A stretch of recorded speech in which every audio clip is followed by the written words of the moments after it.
전류하면서 잘 해주시겠지? 한 500원.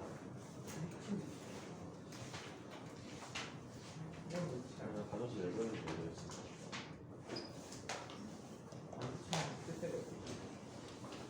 저공차들만 알면 그렇지. 비중은 반도체를 알 필요가 있어.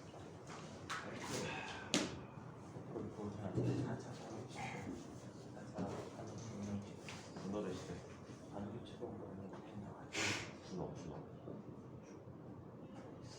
모두가 있는 기지만 이렇게. 자, 지금 시간이 어디까지 했죠? 전해주세요.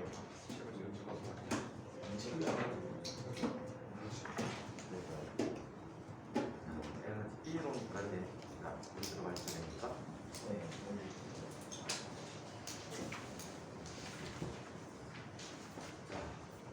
자, 시간에 저항과 부정의 관계를 온도에 따른 변화를 이야기해보겠습니다. 자, 오늘은 이제 에너지 B론에 관한 얘기를 하고 해보도록 할게요.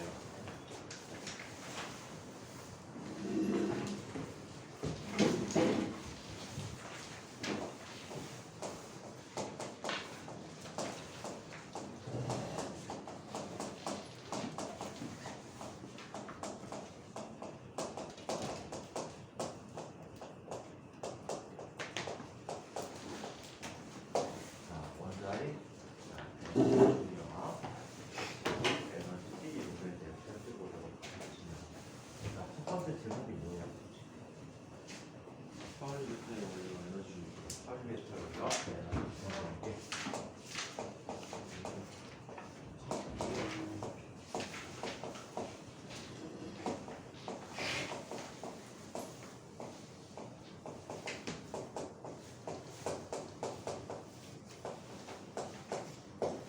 폴리베토리와 에너지 관계에 대해서 얘기해보도록 하겠습니다. 자, 첫 번째 이야기가 폴리베토리에 대해서 얘기해보겠습니다.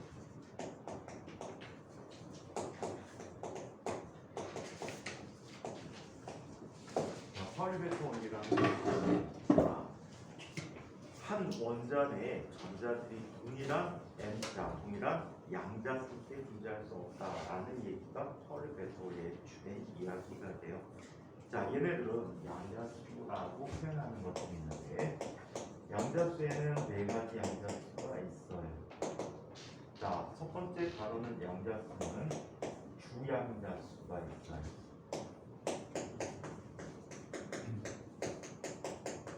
자, 주양자수는 N이라고 표시하고 있는데 이 주양자수는 전자 껍질을 의미해준대.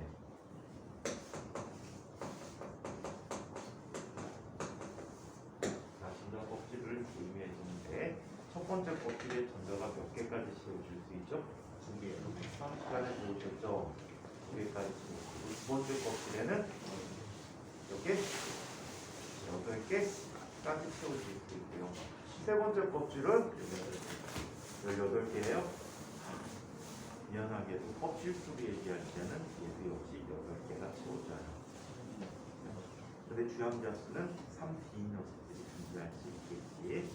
자, 근데 우리 주율조상에서 보시면 이런 걸 보실 수가 있어요.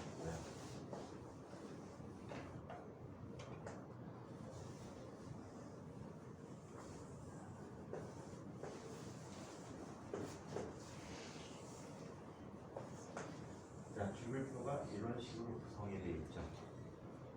자, 얘가 1주기, 2주기, 3주기, 4주기, 5주기, 6주기, 7주기까지 현재 완성이 되어 있고요. 자, 가로 방향계가 촉수의 1족, 2족, 3족, 4족, 5족, 또 나가는 게가 13족, 14족, 또 18쪽이 되거든요. 그래서 주기라는 것들이 바로 전자 껍질이 되어 있는데 첫 번째 껍질에는 원자 2개가 있고 수소와 헬륨이 있고 두 번째 껍질은 전자가 8개, 수소가 8개가 있고 자, 그래서 자, 이렇게 나타나고 세 번째 껍질에는 자, 전자가 역시 8개가 채워지는데 자, 주양자수를 얘기하면 여기 D 오비탈, 3D 오비탈의 녀석이 10개가 들어가 있어요. 하나씩 늘려주게 되고, 자, 그 다음에 사주기 원수자, 사주기 원수들이 있어. 자, 이런 형태로 나타나게 되고요. 자, 이때 얘네들을 우리는 K 껍질, L 껍질, N 껍질, N 껍질, O 껍질, P 껍질 이런 식으로 표현해주고 있다라고 얘기. 그래서 주양자들이 껍질, 먼저 껍질을 이야기하고 있다라고 보시면 될 것 같아요. 자, 한편 두 번째, 자, 어떤 양자수가 있죠? 자, 가분동량을 얘기하는 기양자수라고 있습니다.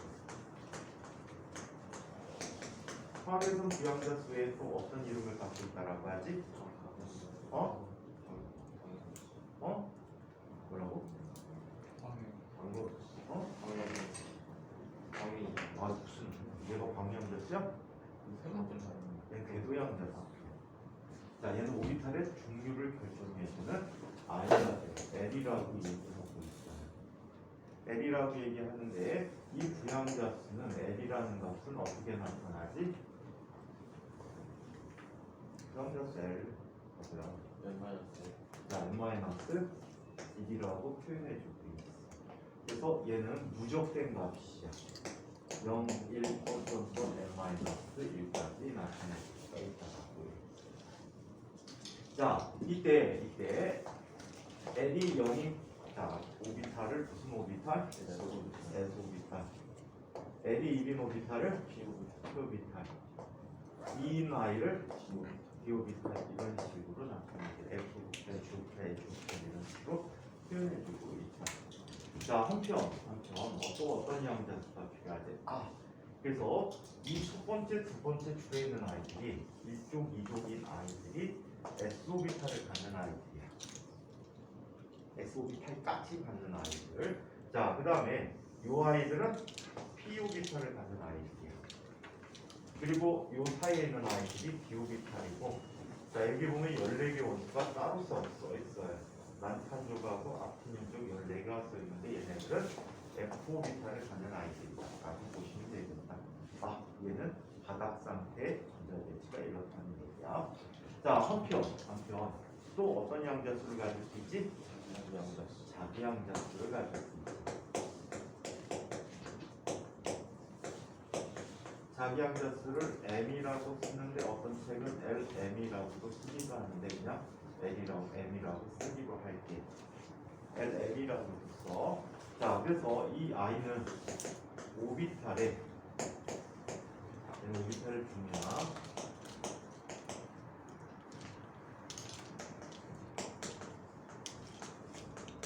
자, 오비탈의 배양을 이야기해.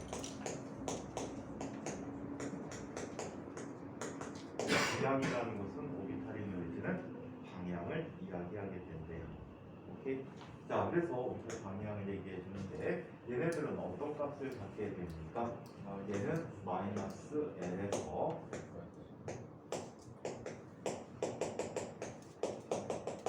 자, 이렇게까지 갖는 값들을 이야기하게 됩니다.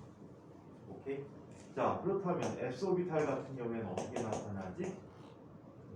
0 하나뿐이지. 얘는 부영 오비탈을 갖게 돼요. 자, P 같은 경우에는 마이너스 1, 0, 1이 돼서 P의 방향성이 X, Y, Z 방향을 갖는 아이들이 있다라고 얘기해주고 있어. 살펴보니까 좀 있다. 자, 그 다음에 D 오비탈이라는 값은 마이너스 2, 마이너스 1, 0, 1, 2. 그래서 5종류의 배양을 갖게 돼. F 오비탈은 7종류의 배양을 갖게 되는데 아마 화학 시간에 D 오비탈의 배양까지 배우시게 될 거예요. 자, 그래서 이런 특성을 갖고 있고, 자, 그 다음에 자, 스핀 양자수라는 게 있지. 자, 얘는 전자 스핀을 의미해주고 있는데, 자, 얘는 마이너스 2분의 1과 플러스 2분의 1까지를 갖는다라고 얘기해요. 오케이? 자, 그래서 이 모든 양자수들이 자, 항상 어때? 똑같은 녀석이 같은 원자에 존재하지 않는다라고 이야기하는 게 바로 파리 베타 원리라는 아이가 됩니다. 그렇다면 이 스핀 양자수는 여기 오비탈 배양에 따라서 몇 개씩 들어갈 수 있어?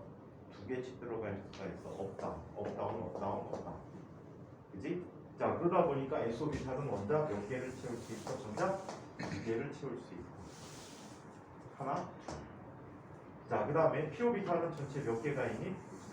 여기에 6개가 있거든. 그래서 전체 6개가 채워질 수 있고. 그래서 전자 차는 거하고 오비탈 관계를 잘 비교해서 또 주기 세상에서 정리해주면 뭔가 좀 잘 될 것 같아요. 자, 그래서 이런 게 파울리 벡터인데 동일한 양자술과는 전자는 같은 원자에 존재하지 않는다라고 얘기하는 거지. 이해돼요? 자, 이거에 따라서 기체 원자 한계 갖는 기체 원자가 한계 갖는 에너지 준위를 한번 살펴보도록 할게요. 번호가 뭐니? 똥물뱅이 이기니? 에이, 내 멋대로 번호 간다. 자, 기체 원자 한계에 대해서 한번 살펴보도록 할게요.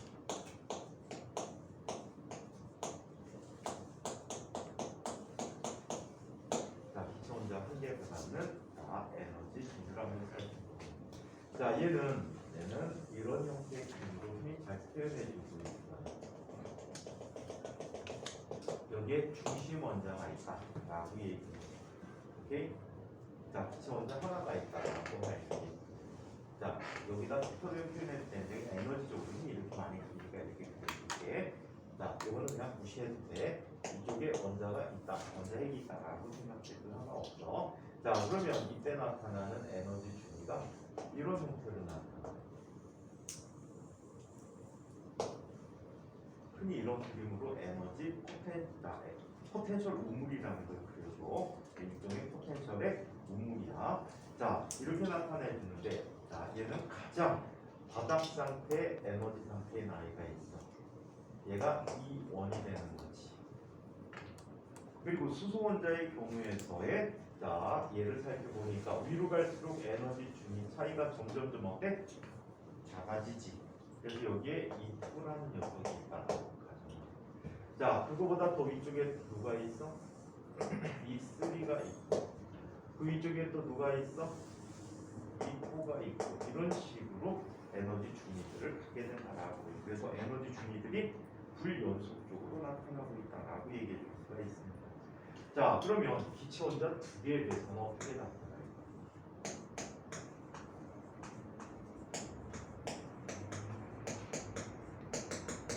자, 기체 원자 두 개가 있는데, 이렇게 되면 여러분들 기체 빈자내에서 전자 배치가 달라지는 거 알고 있지? 수학 시간에 배우셨겠지? 전자 차는 모습을 배우셨을 때 그거와 연관시켜서 기억해두면 좋을 것 같아요. 자, 이쪽에 인접한 영역에 두 개의 기체 원자가 있다라고 하자. 자, 그렇다면 이 녀석들이 갖는 에너지 준위가 어떤 형태? 이런 형태의 꼴이 중첩된 형태로 나타나게 될 거야. 에너지 상태가 합쳐진 상태로 나타나서 예를 들어서 그냥 에너지 준위가 이런 형태를 갖는다라고 얘기합니다. 자, 이런 형태로 나타나는데 각각의 원자에 대한 바닥 상태는 유니크하다. 각각이 따로따로 가지고 있다라고 보시면 돼. 자, 여기 이 원이 있어. 자, 문제는 두 녀석이 겹쳐지는 이 투인 상태부터야. 자, 여기에 보니까 여기 이 투가 있는데 말이야. 요 에너지 준위상에 두 원자에 의한 전자가 두 개가 채워지면 동일한 양자수를 하는 상태가 되겠지. 그런 상태는 존재한다? 존재하지 않는다. 그러다 보니까 얘가 약간 스플릿돼야 돼. 스플릿됐다는 게 약간 갈라져야 된다는 얘기야. 오케이? 아주 좁은 틈으로 갈라지게 된다. 자, 한편 이 스릴의 상태도 역시 갈라지는 상태로 이야기하지. 그래서 원자의 수만큼 에너지 준위들이 이렇게 갈라지는 이런 모습을 갖게 된다.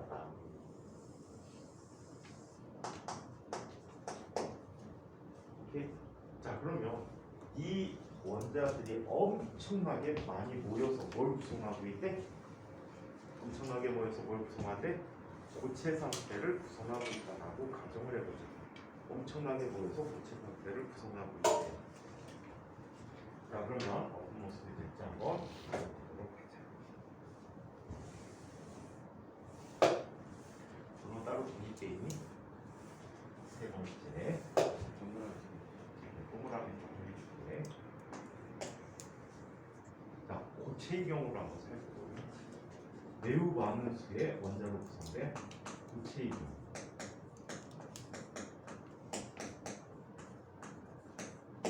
고체의 경우 다음과 같이 나타나게 됩니다.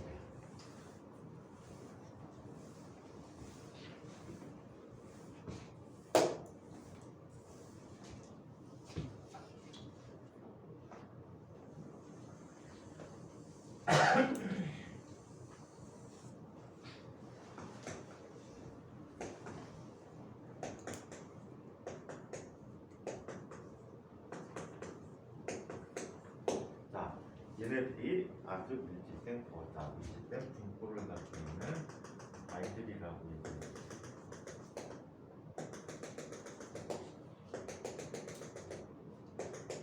이거는 한 예일 뿐이야. 엄청나게 많은 수야. 예를 들어서 철 56g 속에는 철 원자가 몇 개가 들어가지?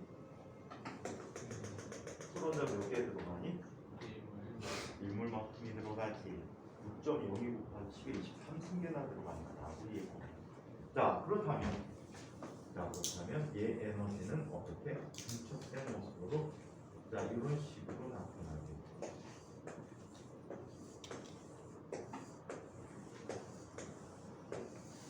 이런 식으로 나타납니다. 자, 얘네들이 갖는 고유한 에너지 상태는 이 원으로 바닥 상태를 모두 다 제각각 가지고 있다라고 해요. 자, 근데 문제는 이 2부터야. 이 2에는 엄청나게 많은 수의 n개만큼의 가는 선들이 나타나야 되겠지. 그래 안 그래? n개만큼의 같은 선들이 n개만큼의 같은 선들이 나타나다 보니까 얘는 멀리서 보면 어떻게 보일까? 밴드 형태로 나타나지. 맞아요? 이런 밴드 형태로 나타나는데 이것을 에너지 B라고 얘기해요. 하지만 얘를 확대해서 보면요. 얘를 확대해서 보면 어떻게 보이는데? 제각각 다 하나의 에너지 중위들이 따로따로 있는 녀석들이 무수히 많이 붙어 있다라고 얘기하는 거예요. 사실 무수히는 어폐가 있고 원자의 수만큼 존재하게 돼요. 제각각의 에너지 띠들인데 뭐처럼 보이는 거야? 띠처럼 보인다라고 얘기하는 거예요. 아시겠어요? 자, 그 다음에 존재하는 E3도 마찬가지. 자, 겹쳐지고 겹쳐지다 보니까 어떻게? 굉장히 두꺼운 모양으로 나타나게.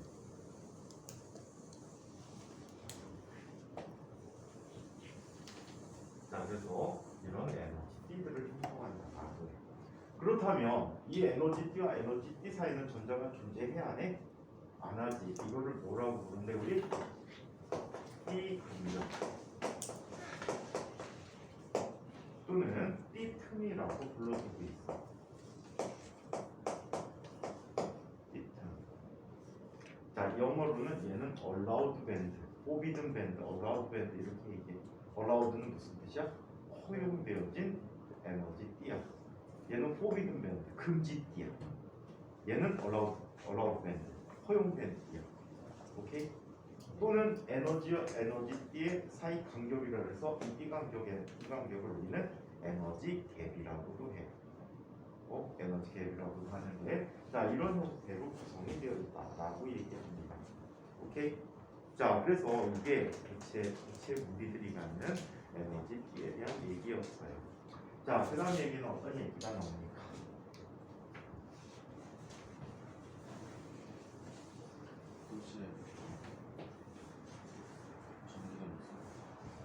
자, 제목을 한번 보죠. 자, 고체의 에너지 T와 전기 전속성이라는 걸 얘기해보자.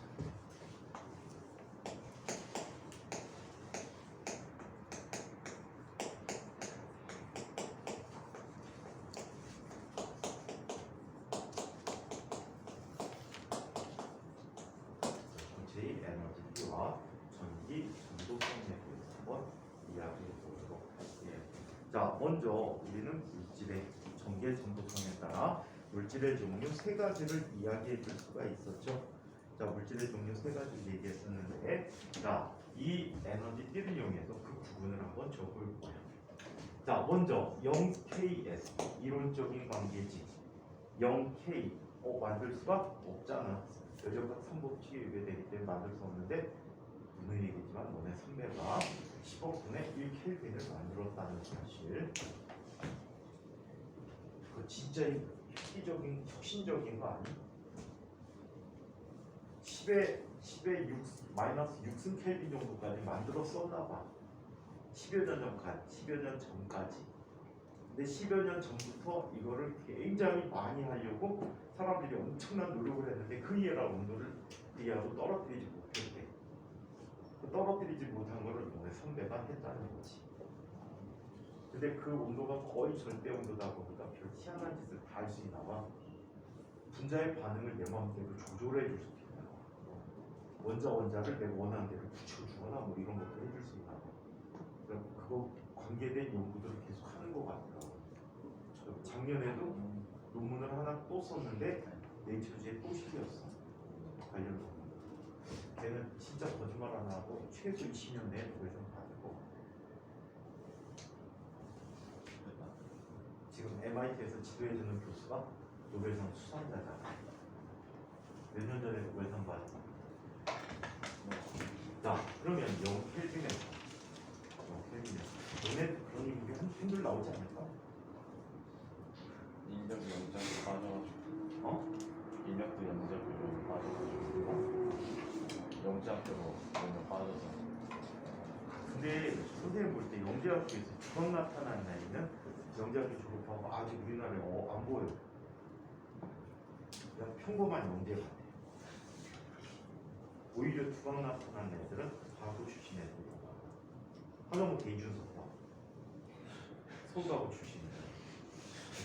대표까지 했잖아. 자, 그러면 과거 출신들 되게 많아. 잘하는 사람들. 너네들 뭐 이 교실안에서 한둘은 나오겠지. 그치? 12기 선생님이 3명, 4명 가르쳤구나.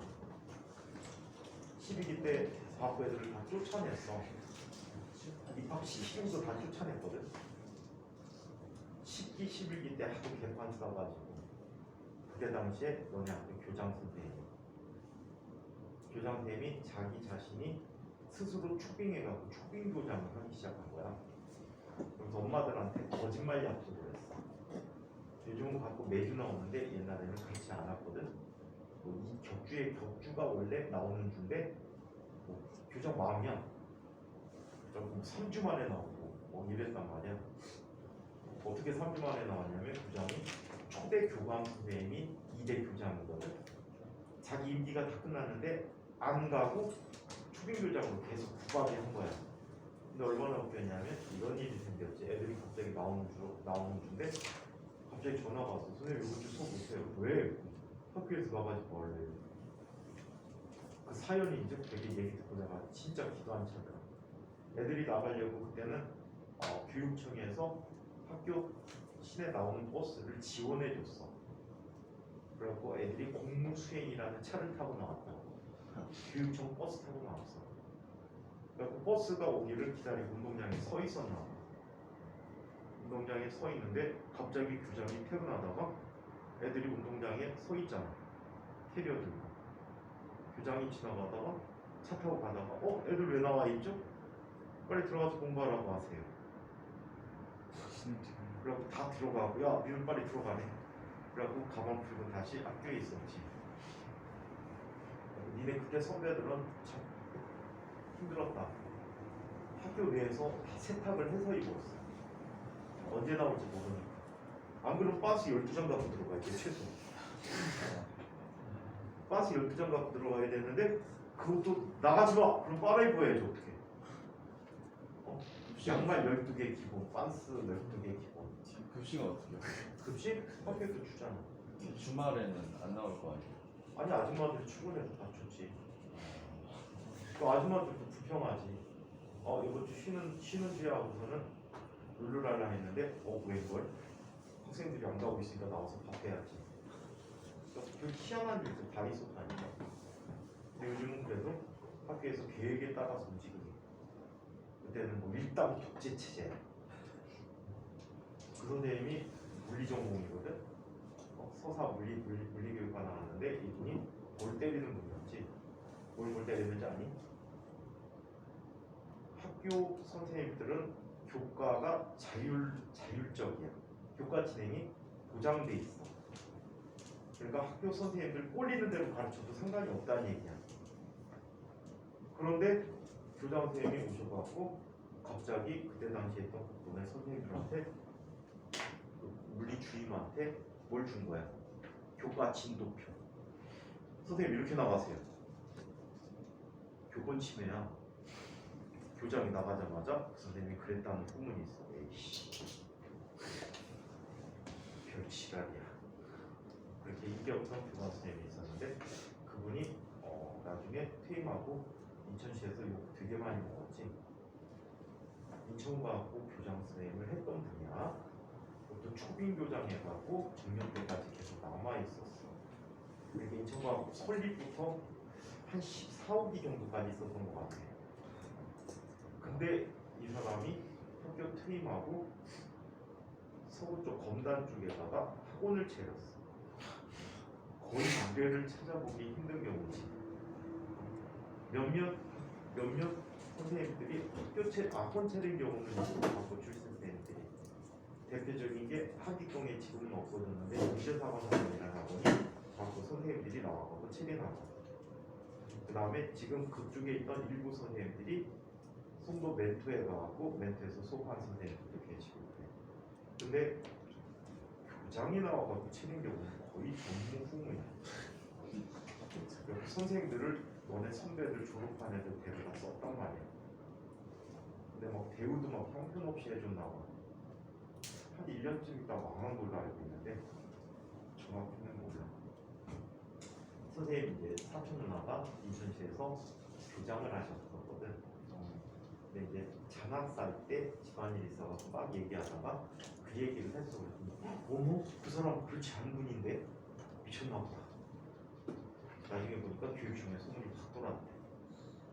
교장하다 그런 경우 거의 없거든.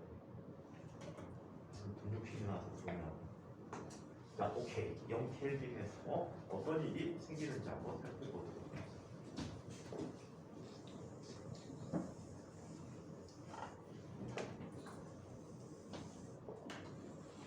중요한 게 12기 4명 중에 한 명이 그렇게 성공했단 말이에요. 한 녀석은 뭐 하는지 모르고 한 녀석은 카이트에서 성균관대 성관에서 어디 갔구나. 성관 졸업하고 삼성에서 지금 연구원으로 선배나 있고. 그 다음에 또 같이 했던 애는 이 친구는 진짜 특이한데 여러분들 중에 혹시 울렁증 가진 사람 있니? 시험 울렁증, 발표 울렁증 없니? 이 녀석이 울렁증이 엄청나게 심해. 어느 정도로 심하면 나하고 둘이 수업할 때도 내가 질문을 하면 얘가 떨기 시작해. 야 오늘 한번 모의고사 한번 볼까? 덜덜덜덜 떨고 쓰지를 못해. 걔는 그거 가서 되게 강박이 심해. 그리고 2학년 마치고 2학년 마치고 면접을 다 떨어져 버렸어. 주요 대학교를 다 면접 떨었어. 대답을 못했으니까. 수학도 그렇고 뭐 물리도 그렇고 대답을 못했대. 그래갖고 진짜 아무 학교나 갔어. 아무 학교나 가서 반수해갖고 수능을 봤지. 수능은 비대면이니까. 수능을 봐갖고 얘가 뭐 했구나. 중앙대학교 수석 입학해갖고 의대 들어가. 왜냐구나. 중앙대 수석 졸업했어. 의대. 덕기 새끼도 있는데 19기인가 20기가 이 시기에 선배 녀석이 있는데 얘가 중앙대로 들어갔어. 중앙대 의대. 그래서 내가 얘한테 미리간애한테 전화해갖고 걔는 이제 인턴 할 때니까 전화해갖고 야 이번에 리뷰에 들어갔으니까 내가 챙겨갖고 잘해줘. 네 알겠습니다. 그래갖고서는 패스했는데 이 새끼가 한 학기도 안 다니고 휴학 냈어. 휴학 내갖고 반수해가지고 연대 의대로 갔구나. 선배들 그런 사람 많아. 의대 반 애들 되게 많아.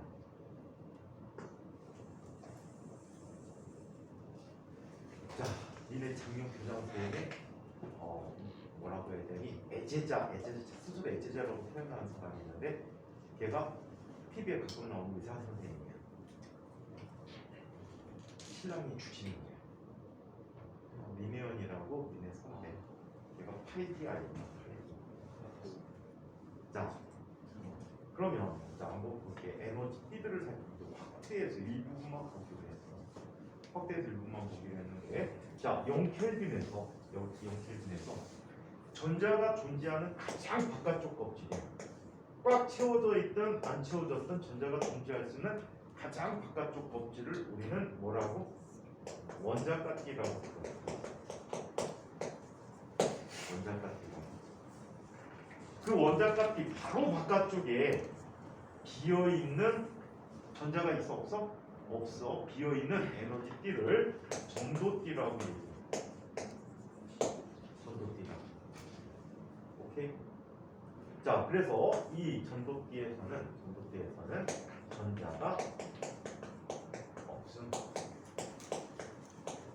전자가 없는 자 전도띠가 있다.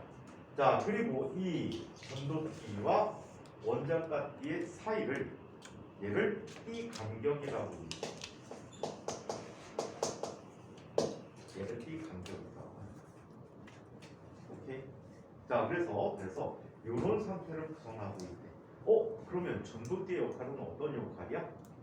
전자가 전도띠 상에 올라가야지 전도전자, 자유전자가 되는 거야.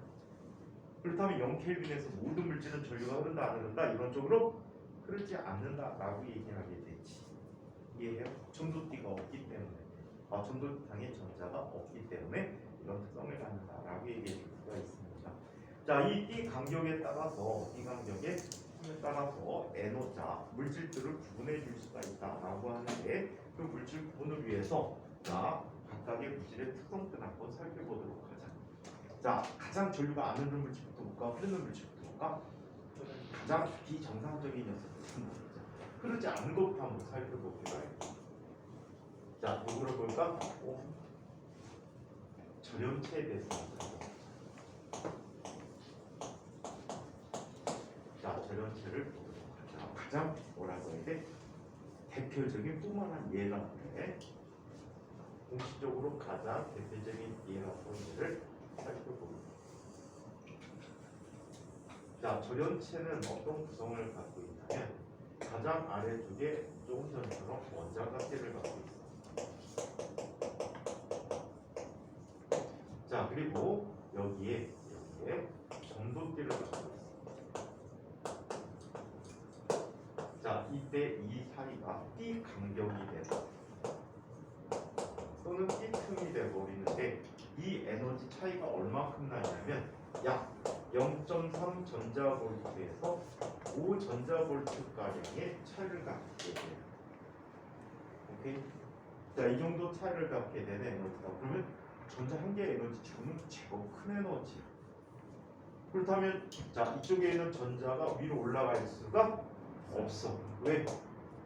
너무 높아. 자, 대부분 올라가지 못하는데 일부는 큰 에너지를 받으면 올라갈 수도 있어. 그래서 온도가 높은 상태에서는 전류가 전기 전도도가 증가한다라고 얘기했지. 비량이 감소한다라고 했거든. 그래서 일부는 올라갈 수도 있다. 오케이? 일부는 올라갈 수 있다. 하지만 보편적인 상태에서는 올라갈 수 없다. 자, 한편 도체에 대해서 얘기해보자.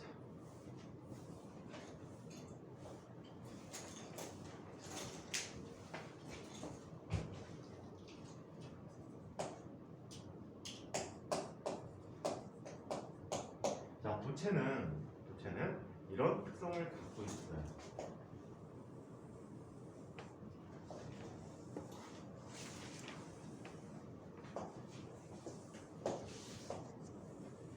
자, 이쪽에 원자가띠가 있어. 근데 도체라는 물질은 이런 특성이 생긴대요. 자, 전도띠가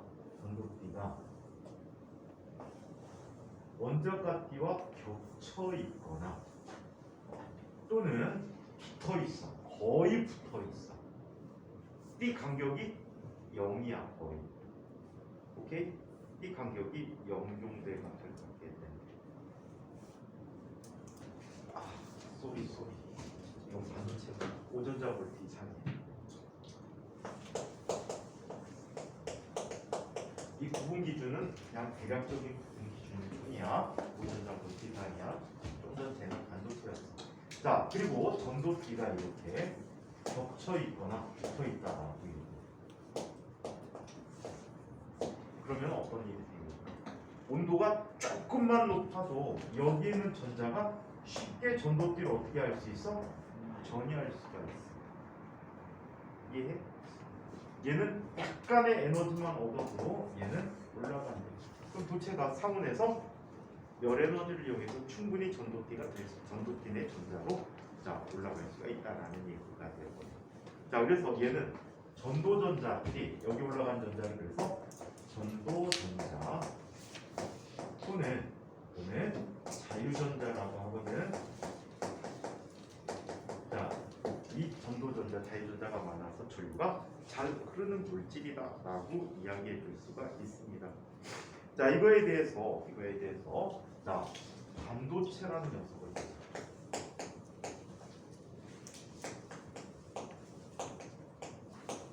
자, 반도체라는 물질들은 다음과 같은 구성 형태를 가지고 있습니다.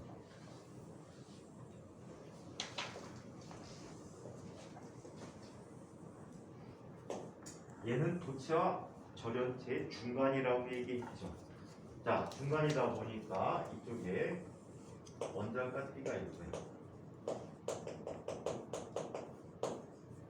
자, 전도띠가 상당히 아랫부분까지 내려와 있어.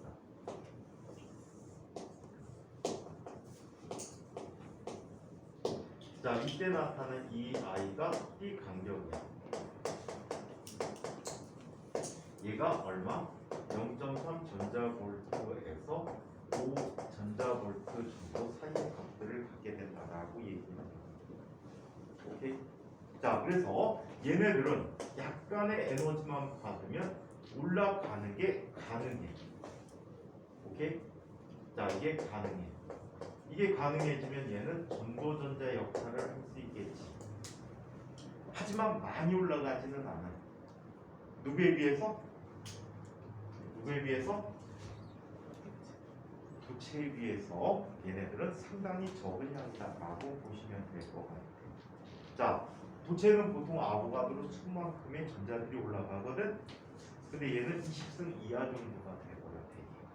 자, 그래서 이렇게 반도체, 도체 그리고 절연체에 대한 에너지적 특성들을 한번 살펴보았습니다. 자, 이번에는 전하의 반도체 내에서 나타나는 특성들로 반도체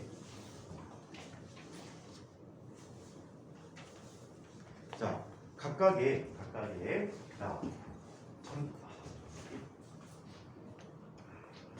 한 가지 설명을 더 했구나. 자, 이런 일을 한번 얘기해 볼게요. 책을 하자. 자, 얘는 전자가 만약에 올라가게 되면 어떤 일이 생기게 될까? 이쪽은 전도띠 내 자유전자가 생기지. 근데 반도체의 경우에는 여기에 빈 구멍이 생겨서 그 이유는 이 도체들은 자유전자가 되는 녀석들이 꽉 채워진 전자 껍질 바깥쪽에 덜 채워진 껍질에 있는 전자들이 올라가는 경우들이 많아요. 특히 이 전이금속 같은 경우에는 전이금속은 3족에서 12족까지의 물질들을 전이금속이라고 해. 이 전이금속들은 d 오비탈이라는 오비탈들을 갖기 때문에 홀전자들을 많이 갖고 있거든. 걔네들이 자유전자가 되는 경우들이 많아.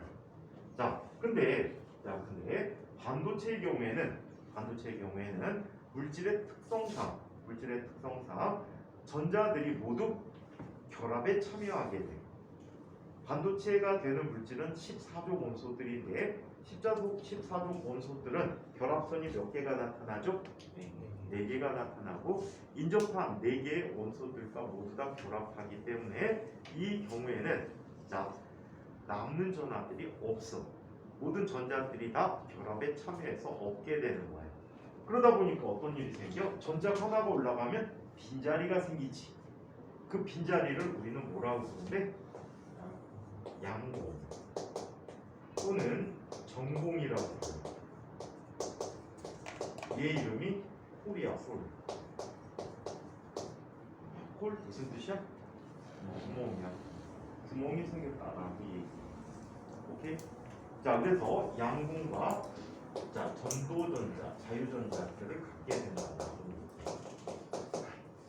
자, 그러면 자, 이 녀석들이 갖는 전하의 운반에 관한 얘기를 한번 살펴보도록 하자. 자, 전하 운반에 대한 얘기.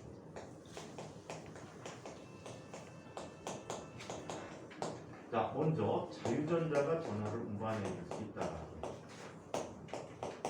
자유전자가 전하를 운반하는 모습이 어떻게 나타납니까? 이런 형태로 나타나고. 자, 어떤 물질이 있다라고. 자, 이쪽에 전자가 있어. 전자가 있고 이쪽에 마이너스 극이 걸려있고 이쪽에 플러스 극이 걸리게 돼. 그럼 여기 있는 전자는 자연스럽게 어디로 이동할 수 있어? 플러스 극 쪽으로 이동할 수가 있다라고. 얘는 그냥 전기력에 의해서 도체와 마찬가지로 흘러가는 자, 이런 특성을 갖게 된다라고 하지. 자, 이거는 도체든 절연체든 반도체든 상관이 없어. 자유전자들은 이런 전기 차이에 의해서 자발적으로 이렇게 운동할 수가 있다라고 얘기해. 자, 이거에 대해서 자, 양공의 경우에는 어떤 일이 벌어질까?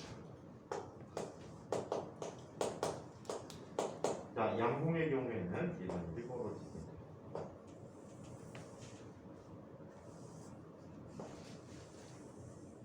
자, 양공은 빈자리라고 했지. 빈자리인데 어떻게 운반되는지 한번 보자. 이쪽에 플러스 극이 있고 이쪽에 마이너스 극이 있어.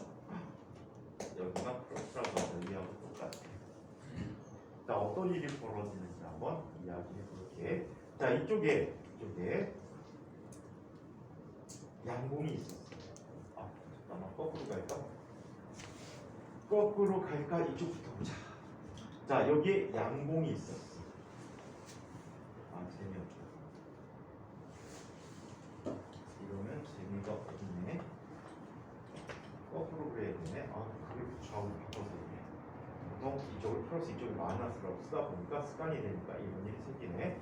자, 이쪽에 자, 원래 결합된 상태에 홀과 자유전자가 있다라고 하자. 여기는 원래 전자가 채워진 자리야. 전자가 채워진 자리는 홀과 전자가 겹쳐 있다라고 볼 수 있단 말이야. 그건 중성화되니까 이때 전자가 여기에 있던 전자가 마이너스로 가버려. 그럼 여기에 뭐가 생겼지? 뿅 하고 양공이 생겼네. 그렇죠?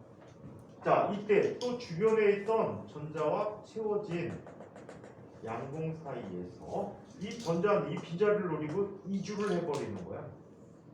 그럼 이 자리가 빈자리가 되네. 또 이 빈자리를 보고 인접한 녀석에 결합된 상태에 자, 전자가 이쪽으로 다시 이주를 해버려. 그럼 여기에 뭐가 생겼지? 또 양공이 생겼지. 자, 이 자리를 또 다른 전자가 채워진 상태의 전자가 어떻게 해? 이주를 해버리는 거야. 실제 보니까 전자가 이동하는 거지. 그래 안 그래요? 하지만 우리가 외형적으로 볼 때 누가 이동하는 것처럼 보이니? 양공이 이동하는 것처럼 보이게 된다. 그냥 양공은 물리적으로 의미 없이 그냥 빈자리거든. 빈자리가 계속 간다는 것은 전자들이 원래 규칙대로 플러스로 이동하는 이런 특성에 의해서 양공이 이동하는 이런 효과가 생겨난다라고 얘기합니다. 자, 그래서 이와 같은 게 전자 운반에 관계된 이야기라고 합니다. 자, 그러면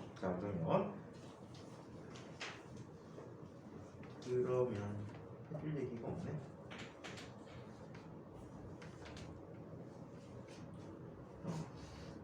아까 소리 5 5전자볼트 대신에 3전자볼트로 바꿔야 되는구나.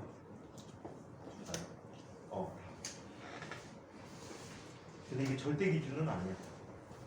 이 책에서 알파벳에 얘기하는 기준이 되거든요. 자, 그러면 페르미 이야기는 빼버리고 반도체에 대한 얘기로 넘어가 보도록 할게요. 반도체에 대해서 한번 얘기해 봅시다. 자, 세 번째 이야기, 다이오드.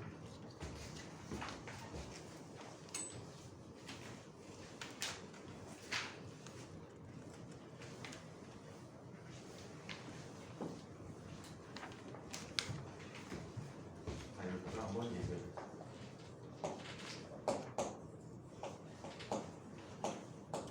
자, 다이오드라는 것들은 자, 반도체의 두 가지 특성에 의해서 자, 두 가지 종류의 반도체로 나뉘어지게 되는데 그 반도체의 두 가지를 결합시킨 상태의 전기 소자를 우리는 다이오드라고 얘기한대요.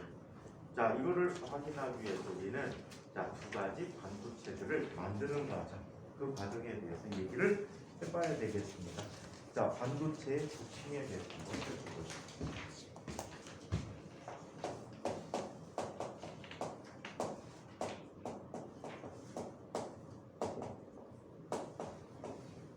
자, 부품이라고 하는 것은 반도체의 자, 순수한 반도체에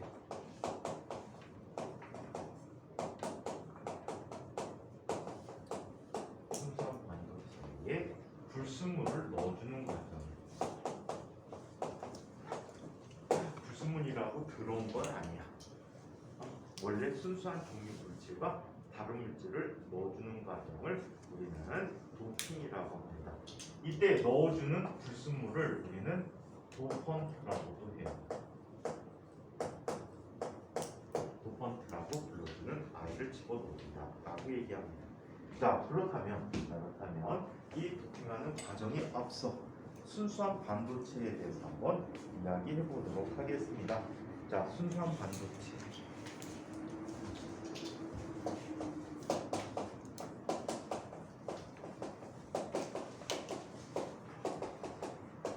얘를 고유 반도체라고 해요. 또 진성 반도체라고도 해요. 또 원소 반도체라고도 해요.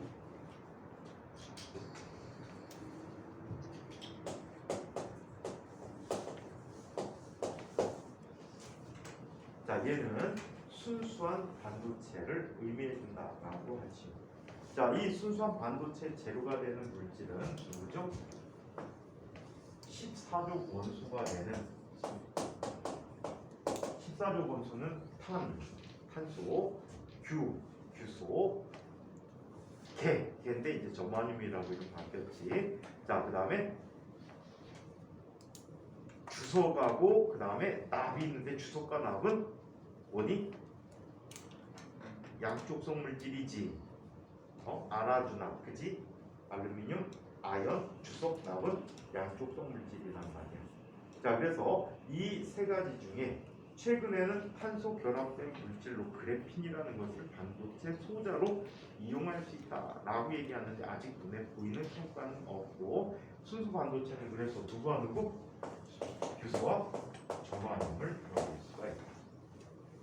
오케이? 규소와 저마늄을 들어주고 있다라고 얘기해요. 자, 그렇다면 이 규소와 저마늄의 전자 배치를 한번 이야기해 보도록 하자. 자, 규소만 볼게요. 자, 규소는 원자 번호 몇 번입니까? 14번이 되고. 왜 맞아요?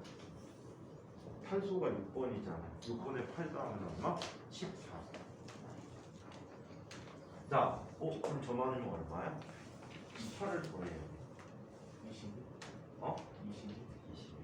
자, 그러면 규소는 전자배치 이렇게 나타납니다. 1s2, 2s2, 2p6, 3s2, 3p2라는 이런 전자배치를 갖게 됩니다. 우리 원전과 전자라는 걸 이렇게 표현했지. 자, 완전히 채워진 껍질이 여기까지가 완전히 채워졌지. 덜 채워진 껍질에 S오비탈과 P오비탈에 포함된 전자수를 원자과 전자수가 하기. 그래서 얘는 원자과 전자수가 몇 개야? 4개라고 이야기합니다. 원자과 전자수가 4개의 물질은 무슨 결합을 하게 되지? 공유 결합을 하게 됩니다. 자, 우리 물질의 결합에는 3가지 종류의 결합이 있어요. 고체라고 하지 말고 금속과 비금속의 결합은 이온 결합이라는 결합으로 결합을 하게 돼요. 자, 이온 결합이 될 때 얘네들은 왜 이온이 되지? 에너지적으로 가장 안정한 상태가 되기 때문에 얘네들은 이온이 된다라고 해요. 왜냐하면 가장 안정한 물질은 꽉 채워진 전자 껍질을 가질 때 가장 안정하다라고 얘기해. 덜 채워지거나 조금 더 오버된 경우는 그 전자들 때문에 물질이 불안정해지는 거야. 오케이? 불안정해져. 뭔가 주변 녀석들과 어떤 반응을 일으키려고 해. 그거에 대해서 꽉 채워진 전자 껍질들을 갖고 있다면 얘들은 반응을 하지 않지. 그게 18족 원소들이야. 비활성 기체라고 그래서 얘는 불에도 안 타고 아무런 반응도 안 하지. 단 플로린이 꼬실 때는 반응하더라고.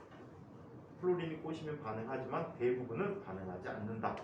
그래서 얘네들은 활성화되지 않았다 해서 비활성 기체라고 이야기하고 있어요. 발음은 나쁘지만 어떤 책은 불활성 기체라고도 합니다. 대부분 비활성 기체라고 쓰고 있고요. 그래서 18족 원소 전자 대체가 가장 안정한데, 자, 이 이온 결합을 함으로써 얘네들은 금속 이온도 또 비금속 이온도 모두 18족 원소의 전자 배출을 갖게 되는 거예요. 그러다 보니까 얘는 정기적 성질을 갖게 되지. 자, 버린 녀석은 플러스 성질을 갖게 되고 얻은 녀석은 마이너스 성질을 갖게 돼서 정기적 인력에 의해서 결합을 해버리는 거지. 이런 결합의 이유가 바로 에너지적으로 안정하기 위해서 결합을 해버린다라고 보면 되겠다. 자, 이거에 대해서 비금속의 결합은 공유결합이라는 걸 하게 돼요. 얘네들은 일반적으로 전자가 약간 부족한 아이들이야. 다 버리기엔 아깝잖아. 다 버리기엔 아깝고 누가 받아줄 아이도 없고 뺏어오자니 주는 아이도 없고, 그때는 어떻게? 서로 공유해서 주변의 전자를 18족 원소의 전자 배치를 갖는 전자수를 갖도록 얘네들이 공유결합이라는 걸 하게 돼. 이 공유결합을 할 때는 항상 몇 개? S오비탈과 P오비탈만 채우면 되기 때문에 P오비탈은 상관없이 얘네들은 어떻게 해주고 있어? 주변의 전자들을, 원자핵 주변의 전자들을 8개 가짐을 만족하려고 해. 오케이? 8개 가짐을 만족하려고 한다. 옥텟 규칙이 되겠지. 그래서 이런 형태가 돼. 근데 얘는 몇 개밖에 없어? 4개밖에 없기 때문에 주변에 몇 개 원자와 최대 결합 가능하다? 4개 원자와 가능하다. 얘는 4개에서 최대 몇 개까지? 최소 몇 개까지? 2개까지 결합할 수가 있어. 2개? 2개까지 결합할 수가 있어. 그래서 이렇게 나타내주는데, 자, 규소에 자, 결합된 모습을 평면으로 한번 살펴보도록 하자. 자, 이게 규소가 있어. 규소는 주변에 전자 몇 개를 갖고 있니? 4개를 갖고 있어. 원자가 4개를 갖고 있는 거야. 원자가 전자 4개. 자, 이때 또 다른 주변에 있는 규소와 전자를 공유하는 거야. 얘도 지금 4개밖에 없거든. 공유하게. 자, 이쪽도 또 다른 녀석과 공유할 수 있어. 자, 이쪽도 또 다른 녀석과 공유할 수 있어. 이쪽도 또 다른 녀석과 공유할 수가 있어. 그러면 중심 규소는 주변에 전자 몇 개를 가질 수 있지? 4개를 가질 수가 있다라고. 8개를 가질 수 있어. 전자쌍 4개를 가질 수가 있지. 자, 또 다른 녀석도 주변에 또 다른 4개의 규소와 결합하는 이런 형태를 갖게 된다라고. 자, 그렇다면 얘네들을 결합선을 이용해서 공유전자쌍 한 쌍을 우리 결합선으로 표현할 수 있다는 거 학 시간에 배우셨지? 아직 안 했니? 자, 이렇게 결합할 수 있으니까 결합선으로 나타내주면 얘들은 다음과 같이 이야기합니다.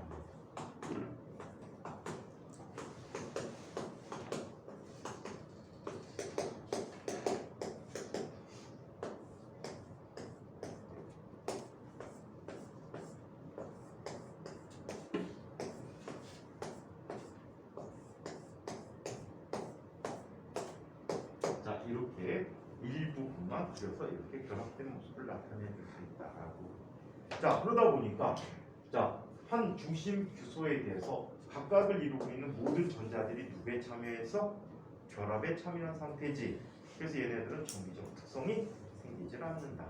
그래서 정상적인 상태에서는 자, 아주 낮은 온도에서는 전류가 되지 않는 게 바로 이 반도체의 특성이다라고 얘기합니다.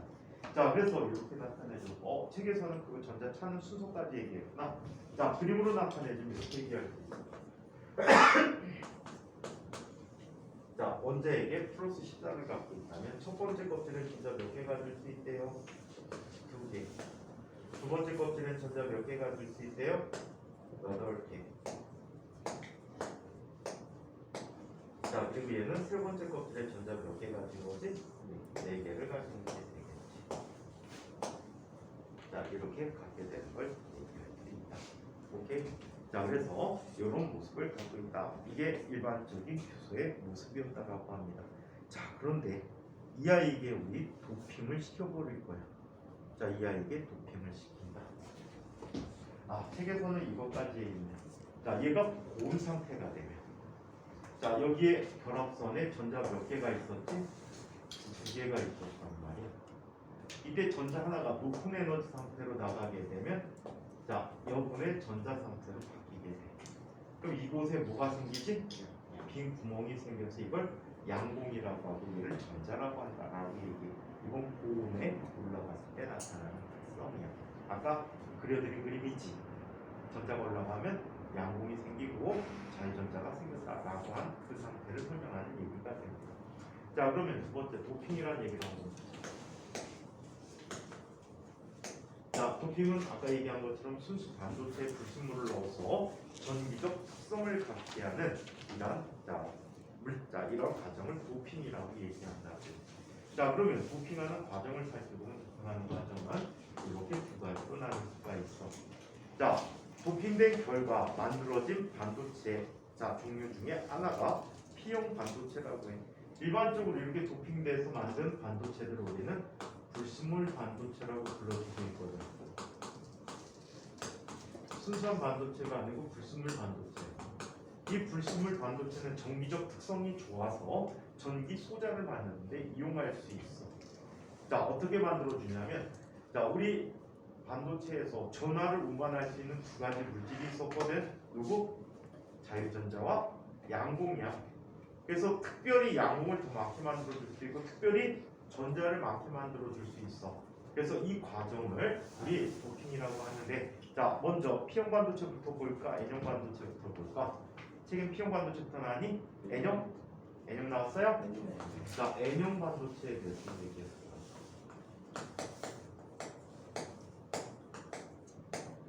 자, 여기서 N이라는 말은 무슨 뜻이냐면 네거티브야. 우리나라 정치인들이 제일 좋아하는 거지. 네거티브.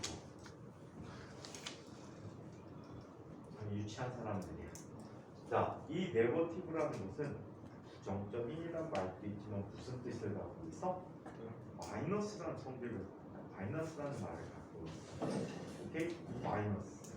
자, 그래서 얘는 마이너스라는 뜻이야.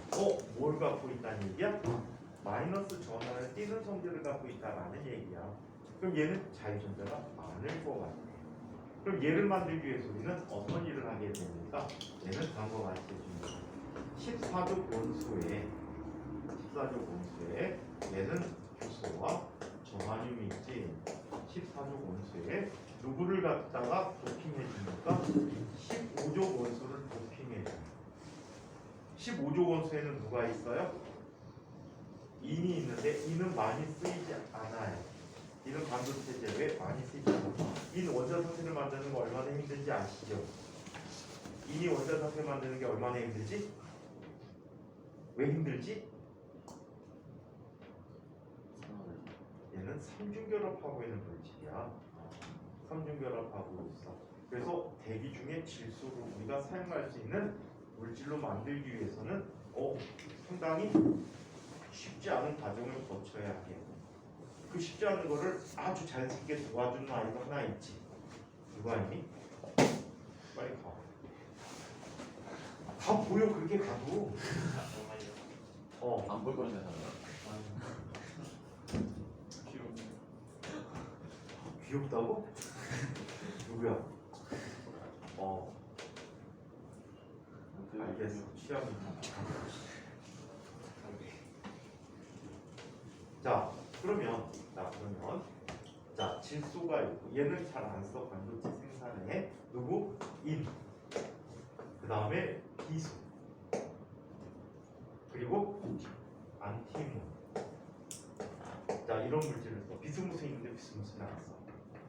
희귀하니까. 자, 그래서 이렇게 쓰는데 가장 많이 쓰는 게 인하고 비소야. 비소. 진짜 황당한 얘기해줄까? 이 반도체 만드는 것 중에 우리 가장 생활에 요즘 많이 쓰이는 물질이 LED거든. LED야. 빛을 방출하는 다이오드거든. 이런 아이들. 근데 옛날에 선생님이 모 반도체 회사를 다녔었어요. 모 반도체 회사를 1년 정도 다녔었는데 그 회사가 규모가 어마무시하게 크거든. 그때만 해도 그냥 최대라고 했는데 회사가 만약에 영역이 이렇게 있다라고 해. 그럼 여기에 그룹 전체 연구원이 있어. 그리고 이쪽에 주차장이 있고 주차장에서 바깥쪽으로 나가는 쪽 보면 여기에 또 다른 어떤 라인이 있어. 연구 라인이 있어. 연구동이 있어. 근데 그 벽에 이렇게 써 있는 거야.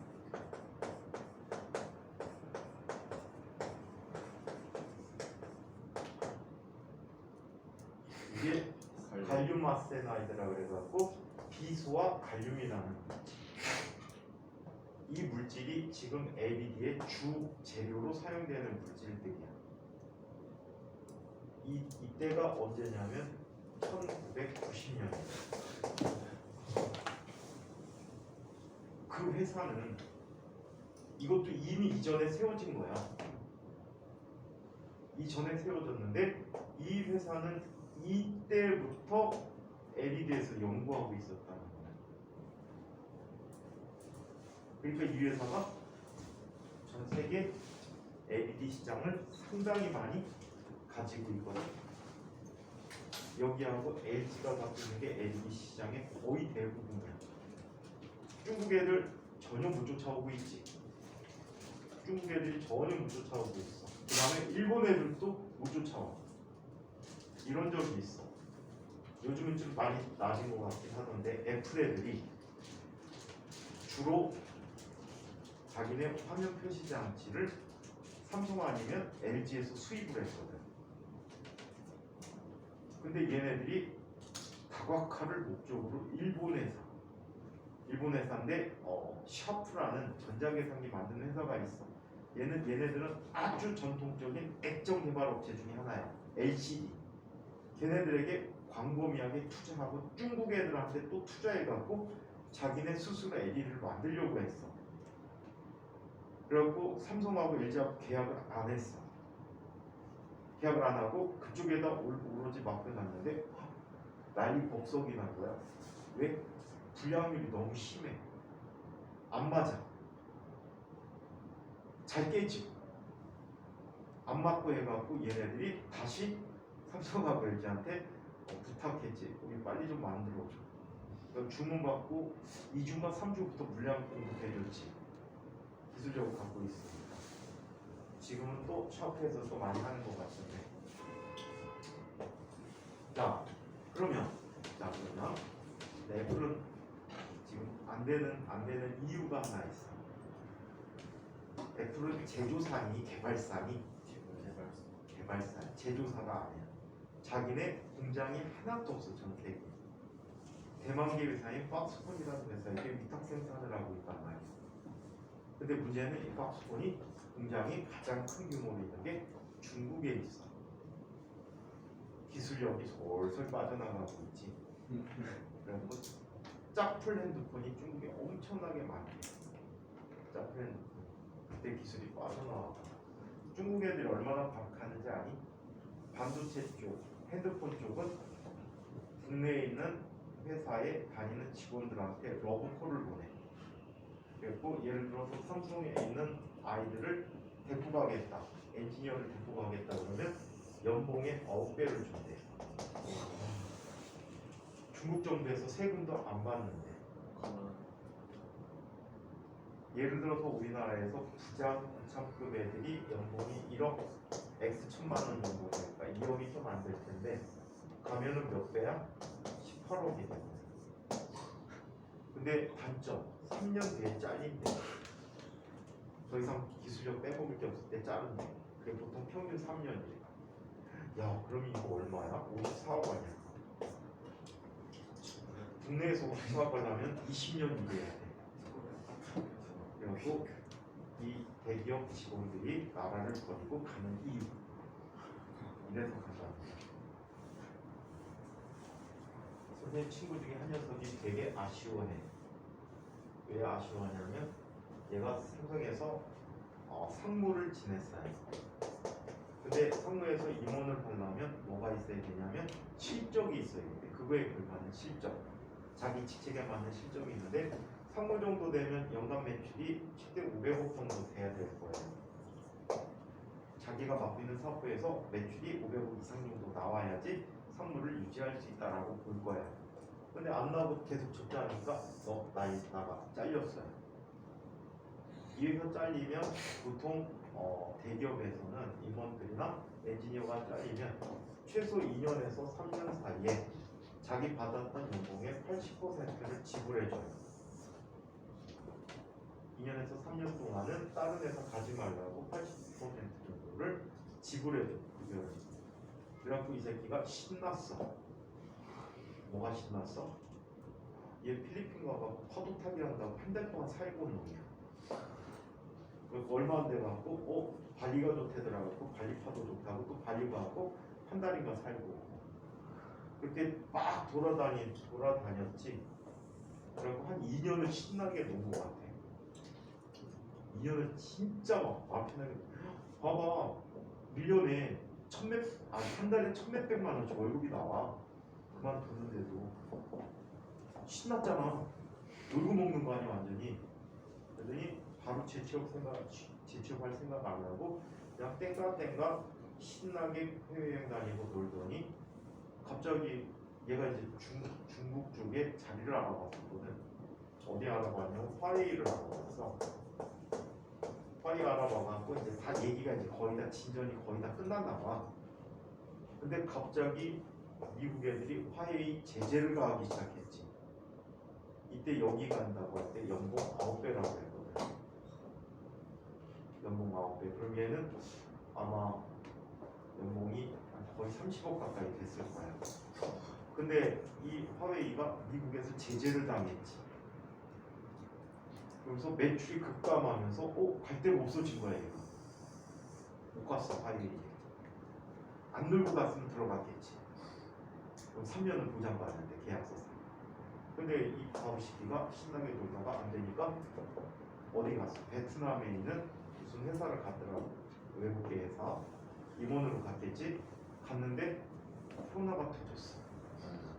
그래서 베트남에서 추방당했어. 그때 당시 베트남에 외국인을 다 추방했거든. 박항서 감독 빼. 다 추방을 시켜버렸다. 그래서 추방되는 바람에 얘 베트남 가서도 주말마다 서핑 타러 다녔거든. 주말마다 서핑 타러 다녔는데 잘린 거야 갑자기. 잘려갖고 국내에 들어가고 땡가 놀다가 지금 지방에 어떤 업체 임원으로 갔다는데 안 됐지. 기회를 잘 잡아야 되는데 2년 동안 노는 바람에 영이 큰 거구나. 자, 그래서 대기업들이 무서운 게 그게 무서운 거야. 30년 뒤를 또는 40년 뒤를 앞서서 연구하고 있다는 거예요. 그러니까 먹고 사는 거지. 안 그러고 남들 맨날 뒷공문이 쫓아다니면 중국처럼 돼. 중국 애들 가장 애들이 슬픈 게 뭐였는지 아니? 인구수 겁내 많지. 근데 반도체 못 쫓아와. 축구 못 쫓아와. 쪽수가 그렇게 많은데도 안 된다는 거지. 안 된다는 거지. 그래서 전 세계적으로 나라별로 IQ를 측정해 봤더니 중국이 하위권이다. 우리나라는 지금 세계 5위 내에 드는 것 같은데 제일 좋은 게 이스라엘인가? 걔네들이 가장 좋고 우리나라도 5위 안에 들더라고요. 자 여기에 자 15조 원수를 넣어줬대요. 그러면 어떤 모양이 될지는 한번 이야기해 보도록 하자. 자 15조 원수는 전자 배치가 어떻게 됩니까? 자 15조 원수 대표적인 것 인을 볼까? 인은 원자 번호 몇 번이지? 15번이야. 자 15번인데 얘 전자 배치는 1s2, 2s2, 2p, 6, 3s2, 3p5가 될 거예요. 비금속 물질이니까 얘네들은 주변의 규소들과 공유 결합을 할 수 있다라고 얘기해요. 자, 이는 또 공유 결합상 특징 있는 물질이다. 얘는 결합선 몇 개의 물질이지? 인 결합선 몇 개니? 아직 그거 안 배우니? 세 개라고? 서피스리 아니에요? CP3 합친 거야. 얘는 결합선이 몇 개야? 특별하잖아. 5개.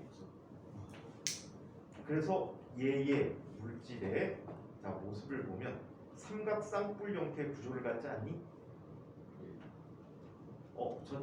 전자쌍 반발 원리 안 했니? 했지. 됐어요.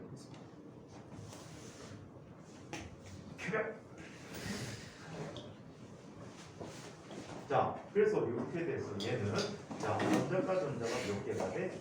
5개가 된다라고. 자, 그러면 어떤 구성을 갖고 있는지 한번 SI, SI, SI, SI, SI 중심 원자 하나가 자 인과 치환이 됐대. 이렇게. 자, 그러면 얘네들은 결합선 모두가 다 존재해.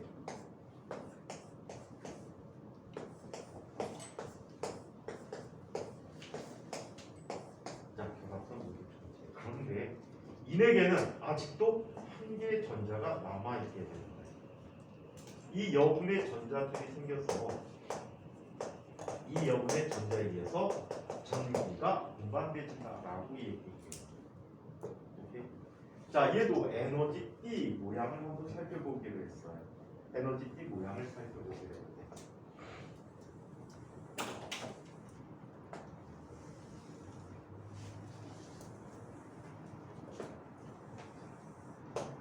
자, 얘는 반도체다 보니까 이 간격이 그냥 만만치 않게 있었어. 자, 이 간격이 만만치 않게 있어. 자, 이 사이의 간격이 약 0.5 전자볼트에서 아까 수정했어. 얼마 정도 값이라고? 3 전자볼트 정도의 값을 갖는. 자, 그런데 자, 이런 일이 생기게 돼. 얘가 원자값이야. 자, 얘는 전도띠가 돼. 자, 보통 상태에 여기 약간의 양분과 여기 약간의 자유전자들을 갖고 있었을 거야. 상온에서. 그런데 말이죠. 이 녀석들에게 누구를 공급해줬어 지금? 15조 원수를 공급해주게. 그러면 여기 여분의 전자들이 있는데 이 여분의 전자들이 인 원자 하나마다 한 개씩 생기거든. 그러다 보니까 어떤 일이 생기니?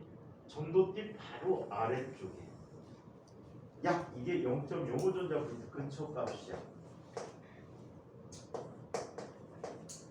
자, 약 중심값이 0.05 전자볼트 근처 값. 이 값 정해진 값 아니고 근처 값들이야. 여기에 수많은 전자들이 존재하게 돼. 얘는 누구로부터 비롯된 전자들이야? 인으로부터 비롯된 전자들이야.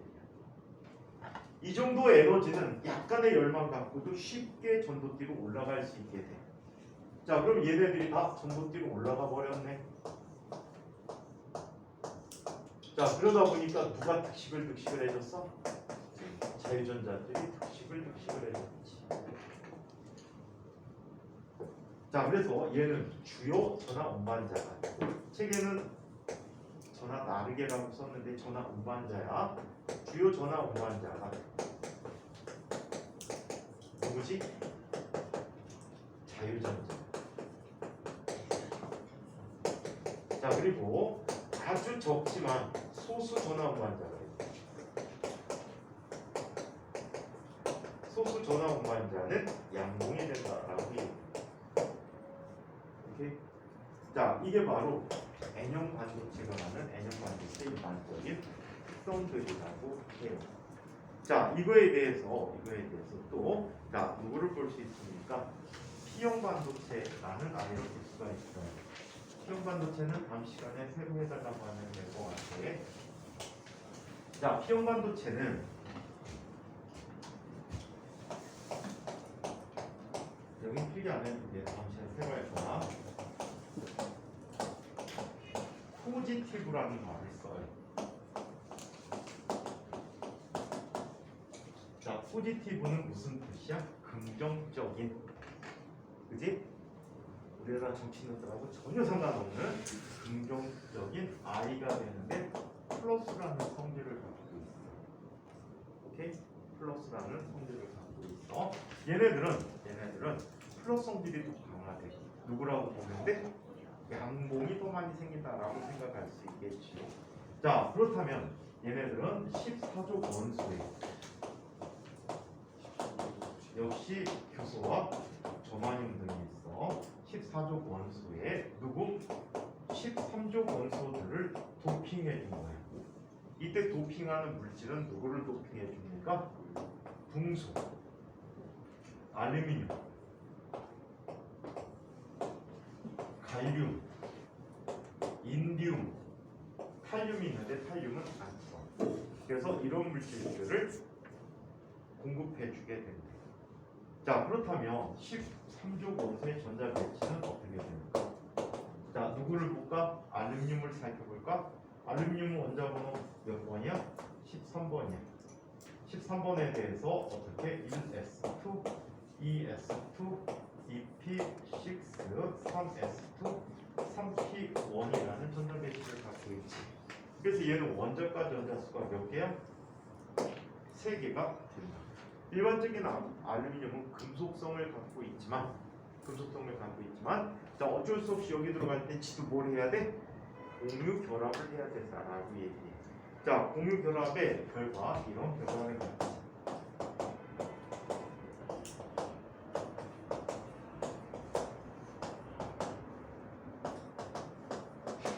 자, 결합선이 모두 다 4개여야 해.